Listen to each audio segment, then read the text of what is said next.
What is up, everybody? It's According to Seth, 31 Days of Halloween. We're on to day 25, and these two movies are...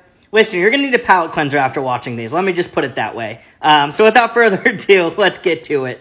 I'm just going to start this off with a warning here, because this movie is very graphic, and a lot of bad things happen to a lot of people. This one is probably one of my favorite Rob Zombie films. It is like, the way they shot it is like a music video, but it's also just like, I don't know, Rob Zombie did a really good job with this movie.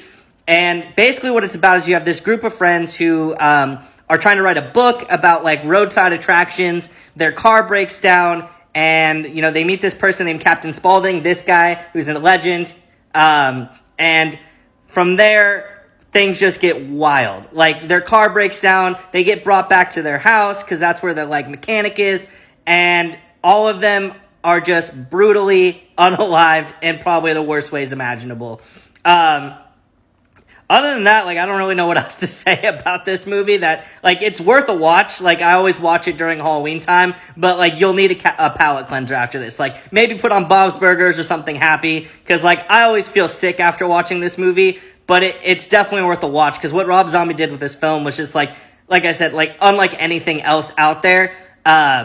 And it is pretty awesome. Like, the whole story from here, after this movie, you got, the Devil's Rejects and the Three from Hell. It kind of turns into, like, this awesome, like, action, like, horror comedy type thing.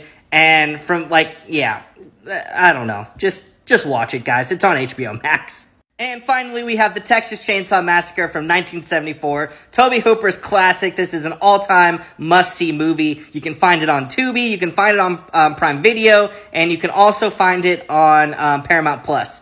Essentially, what this movie is about is you have Sally Hardesty, who goes to visit her like grandparents' old home, and she ends up finding out like her neighbors are crazy, and basically one by one they get stuck out there in Texas, and one by one they all get unalived by this person named Leatherface and his family, and that's Leatherface. I'll just put a photo up here in a second of the family, but they all get unalived in just horrible ways. And this movie, what they were able to do was so little.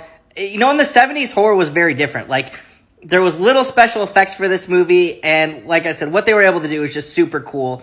And the message behind this movie, like Tobe Hooper tried to get across, was like, it happened during the Vietnam War. This movie was released during that time, and it's more of like what man is capable of and the horrors that humans put on each other.